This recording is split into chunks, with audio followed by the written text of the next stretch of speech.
Four Knights of the Apocalypse chapter 181 has officially dropped, and this was an interesting chapter with an insane cliffhanger at the end that I did not see coming. We confirmed one thing at the very start of this chapter, which, let's be honest, we all basically already understood this from the previous chapter. But then we got a hint at some other big revelations, and the ending of the chapter was something I did not see coming, and it was way darker than I was expecting things to go. But before we jump into things, don't forget to like and subscribe and hit the notification bell for updates on future videos. Really helps, and it shows you enjoy the content I make here on the channel and shows you want to see more. And if you want to see me talk about a whole bunch of different manga, go and check out my podcast Shonen Pulse on the Panel Focus YouTube channel, where me, Nox, and Yarogami talk about 9 separate manga series from 3 separate magazines on a weekly basis. It's a lot of fun, and you might even find a new series that I don't talk about that might be your new favorite, or I'm talking about a series that you're currently reading and would like to hear my extended thoughts about. Go check it out. Link is in the description down below and in the title card up above. Now then, let's jump right into the chapter. But before we talk about anything here today, guys, how about we have a word from today's sponsor, BetterHelp. Now, with the spring season almost upon us and the opening act of the new year being relatively difficult for many of us, having a therapist in your life makes a whole lot of difference. And that's why BetterHelp is here today. BetterHelp is an online therapist service that gives you the opportunity to match yourself up with the perfect therapist for you, tailor-made through the surveys that you fill out on the website, giving you the opportunity to find the therapist that will truly help you. Now, whatever therapist you match with, you will be able to communicate to them through text, video calls, and even emails, allowing you to truly express what's going on in your life. I've had many things going on in my life as well, with a few stressful moments here and there, especially at the start of a new year, and juggling my job as well as this channel. So it ends up being kind of stressful. BetterHelp has helped me truly manage to balance things out a lot more, and talking to a therapist just really does help in terms of laying out the laundry and getting things out in the open to really just lay it out. And I truly do believe that with BetterHelp's help, you will be able to truly be able to express yourself fully and get through the tough times together. So what are you waiting for? Nothing's but more important than your own mental health. So go and check out the BetterHelp link that I have in the description and in the pinned comment down below. Believe me, you do not want to put off anything regarding your own well-being. Thanks again for BetterHelp for sponsoring us today, and now back to the video. So chapter 181 of Four Knights of the Apocalypse, titled Knights of Despair. This is definitely a very apt chapter name, especially towards the end. Cover images, the Toei Soldays staring up at each other, well, one staring down, one staring up. Also, I'm starting to actually get down and watch the anime, the dub, to see how it is. Apparently, Isolde's name is pronounced Isolda, so I guess I'll try and call her by that actual pronunciation, as that does seem to be the correct pronunciation. But let me know if it's the correct or not. But the chapter starts off directly from last week, where Tristan is asking who he is, asking this version of Isolde who he is exactly. She starts asking where this came from and saying that you're Tantris, of course, you know that. But Tristan goes on to say, yes, I whisper Tantris as you were taking care of me, obviously implying that the name Tantris just came subconsciously just to hide his identity, and he just basically took that on as his baseline persona, and the word Isolde also came to mind, which he thought was her, which means her name might not actually be Isolde, it's just the name that she adopted to just further keep Tristan on her side and keep up this whole charade even longer. And he also has a vague recollection of a great mission, obviously infiltrating Camelot, first for Leonis and the Four Knights of the Apocalypse. He even says, that alone encompasses all of my memories though. I don't even know why I have the power of healing lights in a painful darkness. The fake Isolde says, well, why do you need to know it all? You're just yourself, that's it. Good advice. But this is Tristan we're talking about, and the situation is incredibly different. Tristan says that guy Keon that he fought, he knew about his detestable force that he has, and the one that whenever he uses, he tries to protect others, even as it makes him lose it all. And this version of Isolde is starting to get incredibly concerned. And Tristan goes on to list Percival and the others, saying that they seem to know a lot of other stuff about him too. But Isolde tries to tell him to calm down and that he really needs to get some rest. But he keeps pushing, saying that Prince Tristan of Leonis, the 7 deadly sins, those phrases keep popping in his head, and even his name isn't Tantris, that's what he thinks. But Isolde keeps saying, none of that matters at this point, does it? calm down, alright? Just look into my eyes. Already a red flag. As Tristan says, I'm sorry. I got too excited. I was thinking maybe I could remember a little, but then we get a close-up of Isolde's eye, chanting a spell, as then Tristan's eyes begin to swirl as he's being put under hypnosis. As he says, yeah, maybe it doesn't matter at all. As long as you and I remain together, that's enough. As Isolde, obviously exhausted after using this spell, says she's glad. With Tristan saying that they should just get out of the cauldron and that he's got to win his next contest no matter what. Now, before we continue on to the chapter, because Isolde is going to give something to Tristan, but we have to take a second. Everyone is saying, oh, her eye looks like the goddess race eye. No, it does not. It's an entirely different design, and it could just be primarily due to her hypnosis spell. We have no real idea. It could just be her own specific magical ability that changes her eye, and since Nazian said that she is constantly using her magic, or at least putting a big output of magic power, it's possible her eyes became permanently like that, and maybe she's constantly draining her own energy. But now, without a shadow of a doubt, we have full confirmation that Tristan is 100% being brainwashed, or at least hypnotized. It's very possible that once he woke up and he was by this fake Isolde, that he mentioned his name was Tantris, so that he could basically be undercover and not reveal his true identity. But then when he said the name Isolde, obviously referring to our Isolde, she decided to hypnotize him and ended up, most likely putting him onto her side and putting him under this grand illusion that the two of them are in love and that he's doing everything for her. But the main thing is that they need to get out of the cauldron. That is an interesting plot. But Isolde then gives Tristan some new piece of clothing with some shoulder pads on it, seemingly like a knight's armor. As she says, my father wore that when he was young. It may be a little too big for you, but your outfit did get ripped today. As we get a little chibi thing where Tristan literally has his abs showing, and that's honestly kind of hilarious, as she's blushing. But Tristan says, your papa? Huh, what's he like, I wonder, as he lets that slip, as Isolde just laughs as he says papa, obviously because, Tristan acts refers to his parents as papa and mama, which honestly is a very fun character quirk, despite him being still 18, showcasing how much of a kid he is at heart. But then Isolde ends up talking about her father, saying that he was a very proud man, harsh himself, but always nice to her. As Tristan asks, but it's really okay to use your dad's armor if he was really such a nice guy? Isolde gets very solemn for a second and says, it's fine, he's no longer with us. As we get a close-up of the symbol looking like some sort of flower on the shoulder pads of this outfit that belonged to her dad. Now, something that was pointed out by somebody on Twitter is that what it seems like the hilt of the sword in this flashback of Isolde's father looks almost identical to Beltrup's sword handle that we've seen previously. Now, this isn't 100% confirmed. It could just be the fact that their swords are relatively identical, or at least have the same hilt. It doesn't prove anything. But with everything we've seen, with her wanting to get out of here, her father not being with them anymore, and giving this armor to Tristan, I wouldn't put it past Nakaba to make it so that her father that she lost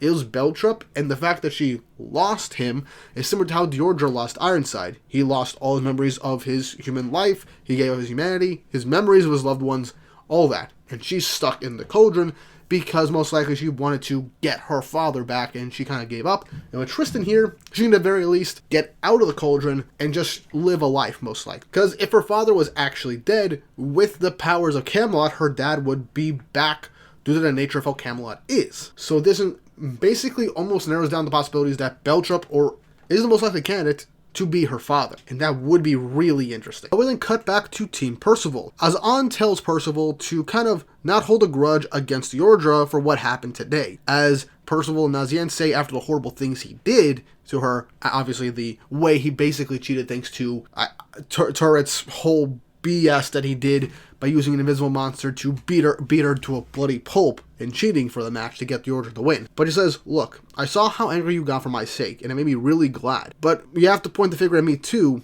I threw all my emotions at him without knowing his situation. As she says, I don't think Ironside's been telling his son about his misdeeds. In fact, he seems like a good dad to DIODORA. Something definitely happened to Ironside, and I think he blames Percival, and the rest of the Four Knights of the Apocalypse. An's putting things together, and also this is addressing what people had a problem with An unloading on DIODORA during their fight, and now after that's happened, she realizes that that was definitely uncalled for, and she was just unloading for the sake of unloading things, and doesn't want Percival to just blame DIODORA for what happened. obviously Gawain basically got really good revenge on Turret for basically doing her dirty like that in that fight. So basically things are relatively even at this point. So Percival doesn't have to go into this fight just out for blood, which I'm glad that Anna is doing this. She's very aware of the situation and everything that's going on between DIODORA and is putting things together. I like that. It shows how aware of other people's mentalities, their emotions, and how they act, and she can come to conclusions based off of that. That and DIODORA seemingly didn't lie during their entire match, so she can infer that from their match now that she has cooled down from everything. An then finishes off by saying, "He was fighting so hard, oblivious to everything. I honestly can't help but feel a little bad for him." As we cut back to DIODORA with Ruthless and Turret. As we see Turret, his face is still basically caved in, all bruised and bloody from Gawain's massive punch that knocked him out in an instant, like the chump that he is. And I still love that he did not heal whatsoever from his fight. I love it. As they're asking if he's okay, and DIODORA saying, "I'm sorry about how your match went, but I'll fight hard for you both tomorrow. Chin up, okay?" With Turret not saying anything this entire time, DIODORA says, "I know, I'll go get some food for you." And as DIODORA leaves, Ruthless offers to go with him. But Turret calls him back for a second. Turret slams his fist into the ground saying, "Why? Why did we get so disgraced?" With Ruthless saying, "Well, because you doubted Camelot, you resented it, even if just for a moment. You were thinking, why was Sir Ironside gone, mad over these trifling Knights of the Apocalypse? Why won't His Majesty fix him up?" As Turret just keeps getting angry at himself and the situation even more, shouting, saying, "I know. I can't believe how stupid I was to think that. Even though if you think about it, the only thing Sir Ironside's forgotten about is his idiot son," which gets Ruthless pissed right now, as he shouts at Turret saying, "Hold on, Turret. That's going way too far. You're acting like," before he can finish the sentence, Turret says, "So what if I am? I wish it was only that worthless fool who fell into the cauldron." As Ruthless grabs him saying, "Aren't you the one who's letting himself go crazy? It's our job to support Sir DIODORA. We have to, if he's gonna get his father's memories back." But Turret says, "Think about it, Ruthless. Who picked us up as holy war orphans and taught us how to fight? Sir Ironside is like a father to us, or even like a god." As I get a flashback of the two of them as children, orphans from the Holy War, as Ironside found them and seemingly brought them up, and it shows how close of a connection they have to him. As we get a montage of them using their powers and unleashing them, Turret says, "That's why I've been serving him all these years. I never sought anything in return either. But DIODORA, that idiotic waste of space, just because he's Sir Ironside's actual son, he's constantly received all of his unconditional love. And I know you've thought it too." And with the most sinister looking manipulative face that Turret is giving, he tells Ruthless, "You've thought that we deserve to be his sons far more than that failure. Who does Ironside really need? What's our true mission here? It's not to clean up messes that Claude makes." Ruthless then lets go of Turret's collar as he says, "So what do you want me to do?" Man, this section was honestly incredibly tense. We got to see a bit more characterization for Turret and Ruthless and their true connection to Ironside as not just simple apprentices, but they view him as actual family, and they have jealousy towards DIODORA. And Turret does make a point to the fact that, wait, only DIODORA is the person that he has forgotten. He knows who we are. We could have just gotten rid of him and just have got his whole unconditional attention right then and there. But no, we had to doubt this in an instant, and then we're thrown to the cauldron. Which means they didn't come to the cauldron of their own free will. They were just cast down in there for doubting Camelot as like an instinct and all that, which is crazy to think about. And it also shows why Turret has been so tough on DIODORA and so unreasonable, because he hates him. He hates that Ironside has a son that isn't as proficient as him, and that he could easily be a replacement for DIODORA. So that is insane to really consider and think about, and he really got down into Ruthless's skin with his insecurities and his admiration for Ironside, to the point that he actually listened to everything he said and didn't beat his teeth in. That was a surprisingly tense scene. But we then cut to the cafeteria where DIODORA is getting food, and Ruthless shows up as well to help him out. As DIODORA says, "I'm sure Turret hates my guts right now. He's been irritated at me for a long time. I can't do anything at all without you. Even today, I would have lost if it weren't for you." As Ruthless says, "Well, we're just doing our job." As DIODORA says, "No need to act so distant. You're kind of like a brother to me, Ruthless. A big brother, I guess, since you're older. As DIODORA says, you've always been there for me. I never felt lonely, friends or not. With my uncle dead and my father forgetting about me, you're the only one who understands me now. As Rothis is definitely feeling conflicted right now and showing that he does actually care for DIODORA, but where they end up, there's no one around. Rothis drops the food and drink as he tells DIODORA with tears in his eyes, I'm sorry, as he wrings his hands around DIODORA's neck to a shock, pushing him to the ground, choking him, as DIODORA tries struggling. And with tears running down his face, Rothis says, I'm sorry. Turret said you'd keep your guard down around me. We'll be good sons in your place, alright? As the shock and anguish on DIODORA's face is clear to see as the life is being choked out of him. With his final thoughts, DIODORA says, the uncle I loved so much was murdered. My kindly father has forgotten about me. The one friend I had wasn't my friend at all. As we then hear a snap, as DIODORA's eyes begin to fade and close, with his arm going limp and falling to the ground, ending the chapter. So who expected DIODORA to get his neck snapped in this chapter? Not me. Honestly, I did not see this coming. I thought we were actually going to get like a brother versus brother fight.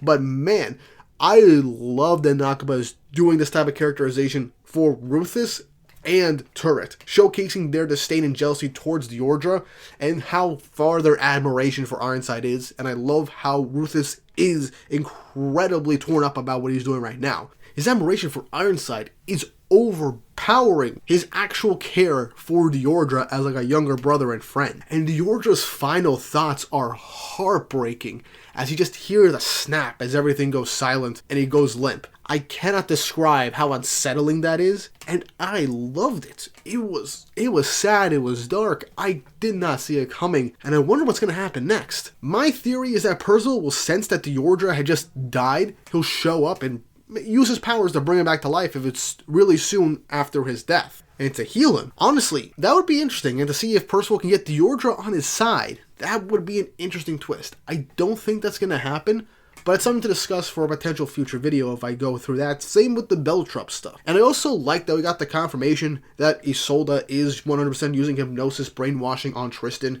and that Tristan is actively fighting against it subconsciously, but she has to keep using this power to keep him on her side so she can get out of the cold. So this is an interesting chapter. First part, not too bad, pretty good, and the ending was really intense and dark. Middle, I liked on putting things together and just being like, okay, DIODORA has no idea what Ironside has done. He really loves his father, and I just unloaded all this baggage on him for no reason.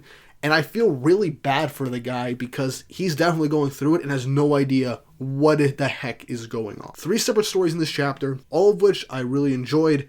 And I cannot say how much I enjoyed this chapter and how unexpectedly great that ending was. But let me know your thoughts in the comments section down below. How do you feel about DIODORA's fate? What do you think is going to happen next? How do you feel about the reveal of what's going on with Tristan and Isolde being confirmed being a brainwashing? And how do you feel about the Beltrup theory? Give me your thoughts, feelings, and theories in the comments section down below. And once more, if you haven't already, like and subscribe and hit the notification bell for updates on future videos.